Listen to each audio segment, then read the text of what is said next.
It is 7 o'clock, so we're going to get started. Welcome to Disaster Preparedness class number 3. I am Ann Forrest. There's my Gmail address, and I am delighted you're here. So we're talking about managing utilities after a disaster. As I always say, when the earth shakes, pipes break, and all of them are going to break. Gas lines, water lines, sewer lines. So we're going to talk about gas lines tonight.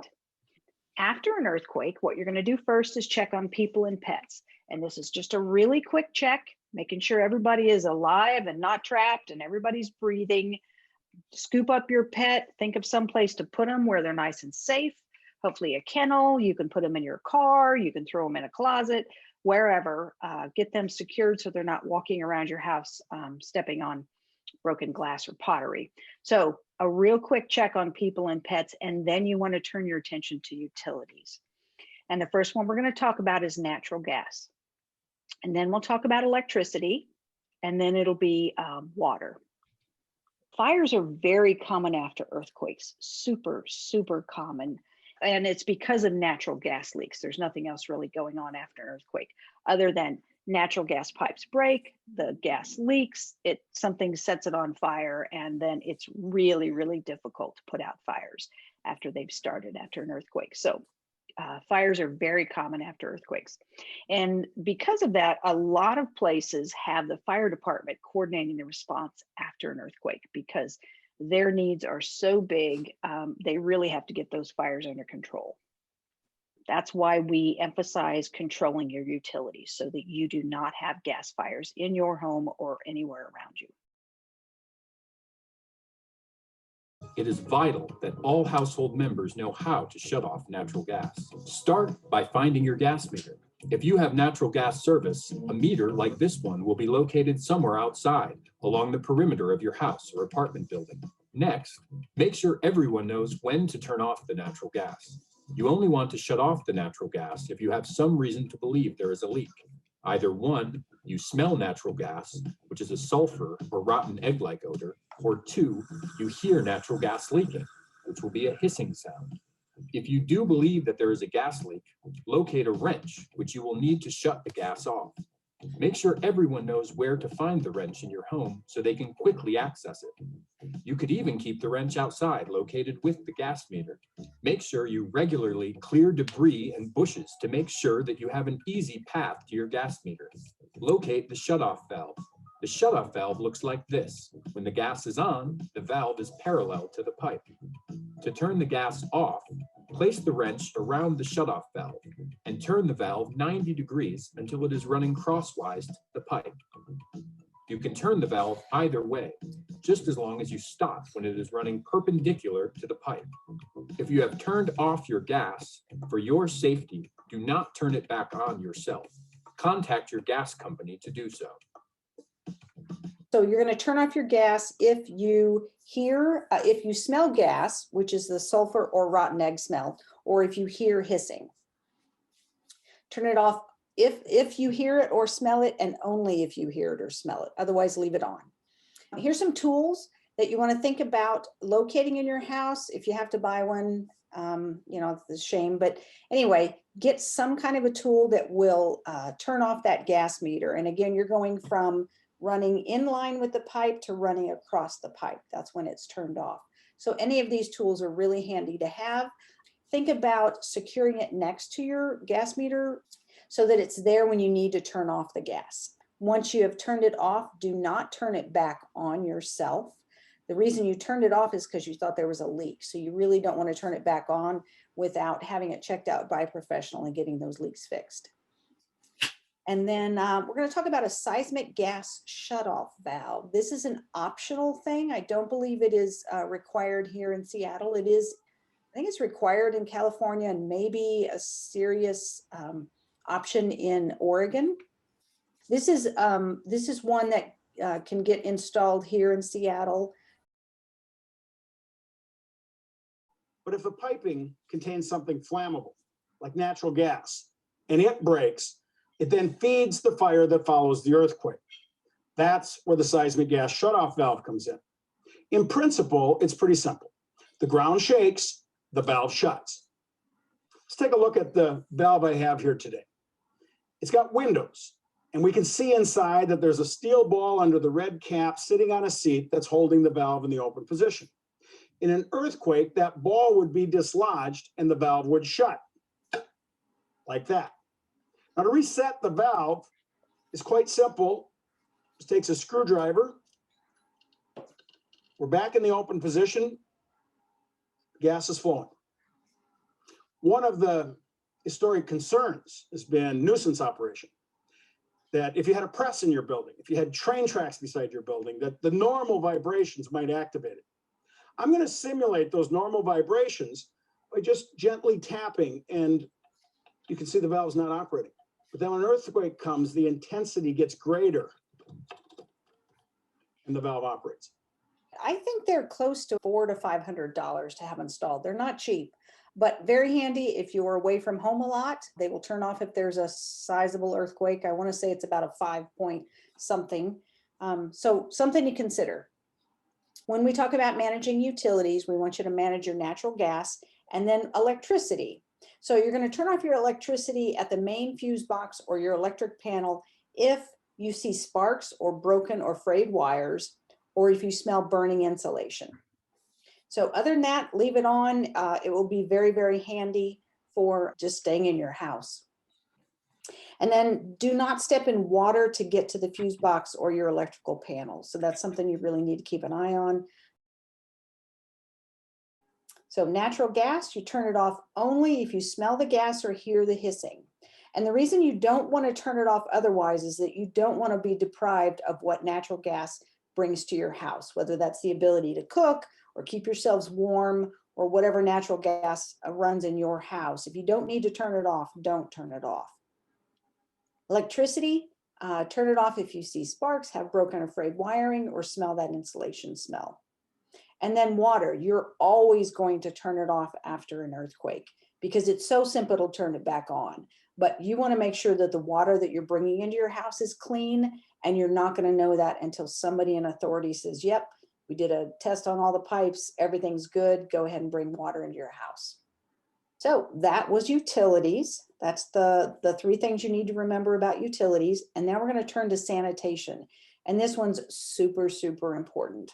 So again, when the earth shakes, pipes break. No running water, because again, we turned off our water after an earthquake. If we have no running water, we have no flushing toilets. So how do we handle human waste? Sanitation failure is immediate and it is long-term. Everyone's going to have to go the first day of the earthquake, and it is not going to get fixed quickly. This is a problem. If we have a strong earthquake, this is a problem we're going to be living with for weeks to months to potentially years, because we need to replace all of those pipes underground, and that takes a very, very long time. We learned a lot when Christchurch, New Zealand had an earthquake. They're very similar in topography, and the structure of the city is very similar to ours. So studying them, we learned a lot about sanitation. And then there's also an organization called Flush that has done a lot of study on handling human waste. So this is the guidance from the city of Seattle. Double bag your waste, store it safely, and they will pick it up eventually. Options are you use your own toilet. So this happens to be a toilet in my house. Put 2 double bags in the bowl of the toilet and use it like you normally would. Sit down and use your toilet like you normally would. So that is an option. Another option is the twin bucket toilet, and that's what I'll show a video on. So just like the name, twin buckets. If your household is coordinated enough to split up these 2 products, then you're in good shape. And the value of splitting them up is you can decrease the amount you have to store. Because again, this is a long-term problem. You're going to have to store the byproducts of our human bodies for a long time. So let's talk about urine. This one's the simple one. Urine is mostly water and mostly sterile. What you can do is pee in the bucket and throw it outside. Men, you can just go outside and pee on the ground. But if you'd like to sit down, this is how you do it. This is a pool noodle or pipe installation, works really well. A long noodle, you're going to cut it in half, and you're going to make sure that there's a slit down the length side, just one side of it. This goes around the lip of the bucket, and it cushions it so that you're not sitting on the lip of a bucket. So this is your urine bucket, your pee bucket. It is good to go just like it is. So you sit down, you do your business, you pee into here, the toilet paper goes into the poo bucket. So we'll talk about that in a second. If you have any water that you're not planning on drinking, like it's coming out of a pool or a hot tub or something like that, you know that you cannot get it clean enough to drink, then add some water to this, swish it around and throw it out on the ground. This will not hurt anything. So that's how you handle pee. This is the stuff we really are concerned about after big disasters. This is what makes people sick. This is where the pathogens are. So we are really, really concerned about containing this and keeping people healthy after a large disaster. So let's talk about how to do that. Again, pool noodle. So you're going to cushion the rim. And for this one, we're going to put 2 bags over it. These are 2 plastic bags, just regular 13-gallon trash bags, kitchen trash bags. A 13-gallon bag fits really well inside a 5-gallon bucket. So I have 2 of them. I'm going to put it over the pool noodle just to make sure that stays nice and clean. And then I'm ready to go. So family members are going to sit down. They're going to use this poo bucket. They're going to sanitize their hands afterwards because we want everybody to stay nice and healthy. After every time you use these 2 plastic bags, you're going to put something on top. And this isn't something you need to store. You don't need to buy this stuff. You'll be able to figure out what you can use after a disaster. So some examples are kitty litter, sand, ashes, dirt, flour, a cake mix you're never going to make, baking soda, dry laundry detergent, anything like that. Just sprinkle it over the top. The reason for that is you're trying to dry out the poo and you're trying to keep down the smell. So there's nothing fancy about it. You're just trying to help the system be a little less icky. So family member sits down, does their business, sprinkles a little bit over the top, and you can use these 2 bags for a while, whether it's 1 day or 3 days, depending on the size of your family. You can use these 2 bags for a while so you won't run out, which is a really good part. So once you think this is full enough, and that's about halfway, you want to take both bags out. You're going to squeeze out all the air because, again, this system is really good because it reduces the amount that you have to store. So squeeze out all the air, tie it off, and you're going to put it outside. You're going to put it out in a compost bin, a recycle bin, your regular trash can, whatever you have where you can keep it safe from kids and rodents. So the goal is to put this outside and the city will pick it up eventually. That is the guidance to us. They will pick it up eventually. So the other things I have in the twin bucket toilet besides hand sanitizer and those plastic bags, disinfecting wipes. You want to keep this whole system really clean and keep your family healthy. Disposable gloves are a nice idea. Toilet paper, maybe some feminine hygiene products if you want to store those in here. Another option is to buy a toilet seat cover. These can be found in camping stores. This is meant to fit on a 5-gallon bucket, so it works really well. One of the difficult things I think is that once you snap it onto one of these buckets, it's a little difficult to get off. So you need some decent hand strength, and it might rip the plastic bags. But things like this are available if you're interested. So that's the end of the twin bucket toilet demonstration. That was the twin bucket toilet. I've got a couple more pictures, just other ways to manage your waste, whether it's urine or stool, feces. And then I remind you that the class next week is make a plan. And what does that mean? So I'll walk you through, it's a very nebulous term, make a plan. So we'll walk through some of the things you need to think about. And then we'll also have a 10-15 minute talk about the early earthquake warning system, which is coming to us in May here in Seattle or all of the state of Washington. So I'm very excited about that. That's it for tonight. I'm going to stop sharing my screen and see if anyone has questions. What if you're in a condo and what do you do with the bags of pee and poop? That's a really good question. So the condo folks need to get together and figure out where to put this. And I don't know if you know, maybe there's a toileting station at the end of the hallway. every condo will be different. Hopefully everybody can do this in the privacy of their own home, but if not, bag it up. Like I said, put your solid waste in a container wherever you as a condo association have decided it will go. So one of the things I didn't make this clear in the video, and I should have, the poo needs to go in a container where there's nothing else in there, because the city at some point is going to send around a special truck and the only thing they're picking up is poo. So if you've got it mixed in with other trash or compost or anything like that, there's a good chance they're just going to bypass you. So the only thing that should be in that storage container is bags of poo. And then your question might have been about where to throw urine. And again, that's kind of something you'll have to figure out amongst yourselves. I hope this isn't true, but it's very possible that you're the only person in the whole condo association that understands, or that has even thought about how to handle human waste after a disaster. So you may be the leader, but designate a place, not the title you want, but you may designate a place for urine and designate a container of some kind to store the poo until the city has a chance to pick up the poo. I was just going to say, I live in a condo and I'm on the disaster prep committee. Oh. And we will, everyone here has balconies. So that's where they would they would just throw their pee out. We have a garden in the middle. So they would somehow just pour it out of their balconies. We have garbage chutes and garbage rooms. And so we've instructed, it would just be left in the garbage room and not be put down the garbage chute. And then at some point we would hope to provide a receptacle in there once we be able to get one, that then it would go into that so the city can pick it up. Nice.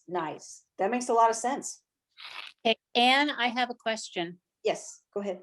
I was talking to a neighbor of mine and he said, oh, I'll just use gray water from, the eaves that they're collecting and flush the toilet with that. But if the pipes are broken, what happens? Ooh, yeah, there's a good chance that it won't go anywhere, or that it will back up in someone else's home, especially if the water needs to be traveling uphill, the sewer, pipe runs uphill. Oh, yeah. I can see how he might think it's going to work, but to my knowledge, it might work for a little bit, but it probably won't last very long, because he won't be the only person doing that. Other people that don't understand how this all works will be trying the same thing, and it will be a mess. Okay, that's great. Thank you. Yeah. And another apartment liver, the double bucket's not going to even be an option. So could you talk a little bit more about using your own commode? You showed one picture, but you didn't really explain how that would work. So let's say your plan is not to split up pee and poo. Then you could put 2 bags in your regular toilet, and every time you sit down to do your business, whether you're peeing or pooing, you're collecting that all together, tie it off, and store it outside somewhere. When I talked about using your own toilet, you could split up your products. You have a pee bucket, and then you have the bags in your own toilet for poo. So again, you're trying, if you can, split these 2 products up, get rid of the urine so that you don't have to store it, and only manage the poo, which A is the dangerous stuff, and B is actually a much smaller quantity than the amount of urine we make every day. So only having to store the poo is really the goal, is really what we're trying to help people out with. So you could use your own toilet for both things and just deal with storing urine and water, or you could split them up and use your own toilet for the poo side of things. So did that help? It helps some. The issue is when you're talking about a high-rise condo, how you're going to get rid of the pee is really going to be a challenge no matter what you do. You don't have a garden to throw it in. So it doesn't matter how you collect it. Getting rid of that is going to be a huge challenge. Yeah. See you next week. Thank you.